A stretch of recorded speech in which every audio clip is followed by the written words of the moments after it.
मेरा लक्ष्य प्रधानमंत्री का पद नहीं।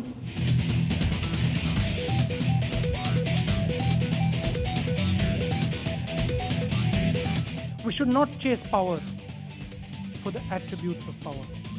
We should only use it to empower the voices.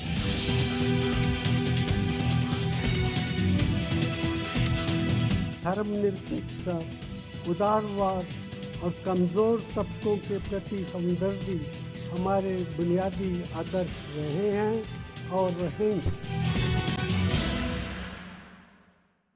22 मई को कुछ इस तरह यूपीए सरकार का लेखा जोखा जनता के सामने रखा जाएगा। इस बार का रिपोर्ट टू द पीपल ना तो सिर्फ पिछले 1 साल का होगा और ना ही यूपीए 2 के पिछले 4 साल का। दरअसल ये लेखा जोखा यूपीए के पूरे कार्यकाल यानी पिछले 9 सालों का होगा और इसकी वजह भी साफ है। अगले साल होने वाले लोकसभा चुनाव के मद्देनजर यूपीए अपनी हुकूमत की तमाम उपलब्धियों के साथ जनता के बीच जाने की कोशिश करेगी। लेकिन बड़ा सवाल ये है कि क्या इस बार भी मंच का माहौल पिछले साल जैसा होगा? सवाल जायज भी है क्योंकि यूपीए 2 के पास अब डीएमके और टीएमसी जैसे सहयोगी नहीं है। साथ ही सपा और बसपा जिनका साथ लगातार यूपीए को मिला है वो भी सरकार पर इन दिनों अक्सर नरम गरम हो रहे हैं। वैसे ये मौका यूपीए के लिए सबसे लंबे वक्त तक गठबंधन सरकार चलाने के जश्न का होगा तो ये मौका होगा आत्मनिरीक्षण का भी और साथ ही ये मौका होगा उन नए लक्ष्यों को तय करने का भी जो अगले साल होने वाले लोकसभा चुनावों से पहले उठाए जाएंगे।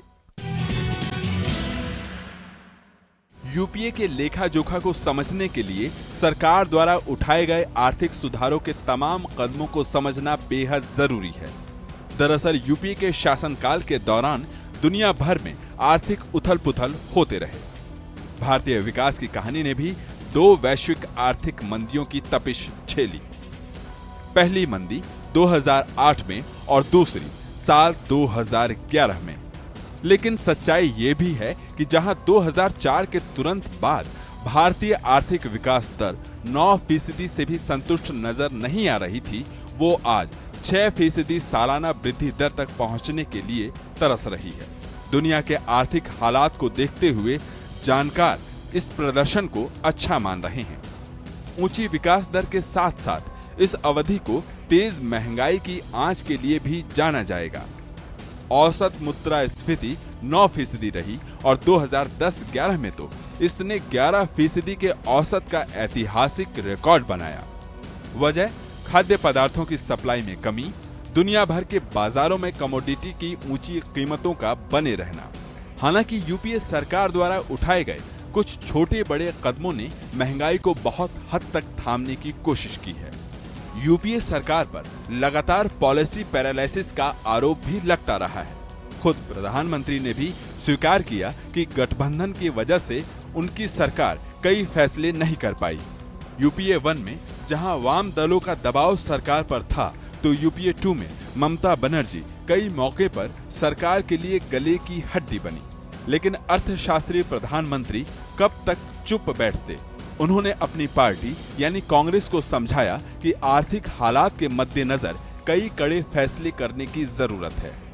एक बार कांग्रेस तैयार हो गई तो फिर मनमोहन सिंह ने राजनीतिक दुष्परिणामों की चिंता नहीं की। इधर सरकार ने कड़े फैसले का ऐलान किया और उधर ममता ने यूपीए का दामन छोड़ा। पेट्रोल और डीजल की कीमतों को बाजार के साथ जोड़ा गया। एलपीजी सिलेंडर पर सब्सिडी का बोझ कम करने के लिए साल भर में एक परिवार को 9 सब्सिडी वाले सिलेंडर ही देने का फैसला लिया गया। कारोबारियों और विपक्ष के विरोध के बीच रिटेल में एफडीआई खोलने का फैसला भी काफी राजनीतिक भूचाल लेकर आया।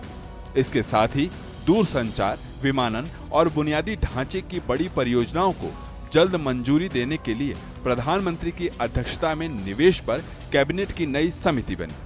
साल 2004 से 2013 के बीच आर्थिक विकास की औसत दर 8% के करीब रही, जो अब तक की ऐतिहासिक उपलब्धि कही जा सकती है।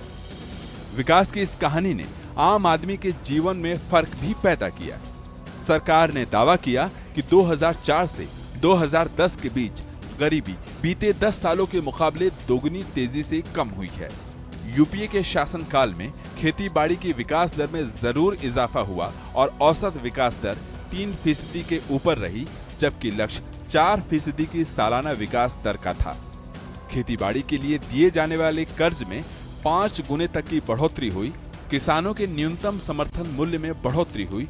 पूर्व में दूसरी हरित क्रांति का आह्वान हुआ और दाल और तिलहन के लिए खास तौर पर समर्पित योजनाएं चलाई गईं। लेकिन औद्योगिक उत्पादन की कहानी उथल-पुथल से भरी पड़ी है। यूपीए सरकार के कार्यकाल के दौरान औद्योगिक उत्पादन 20% तक बढ़ा और 7% की गिरावट भी झेली। इन सारे फैसलों के बाद निवेशकों के विश्वास में अब बढ़ोतरी देखने को मिल रही है। विदेशी निवेशकों का रुझान भारत की ओर बढ़ा है। शेयर बाजार 2 सालों के उच्चतम स्तर पर कारोबार कर रहा है। महंगाई दर काफी अरसे बाद 5% से नीचे है, लेकिन अब भी वित्तीय घाटा और चालू खाता घाटा सरकार के लिए चुनौती बना हुआ है। रुपए में कमजोरी, सोने का बढ़ता आयात, जीएसटी और डीटीसी का लागू न हो पाना, वोडाफोन टैक्स का उलझा मामला, दूरसंचार और कोयला क्षेत्र के साथ साथ पावर सेक्टर की मुश्किलें, यानी कुल मिलाकर आर्थिक मोर्चे पर मुसीबतों की उलझन सुलझी नहीं है।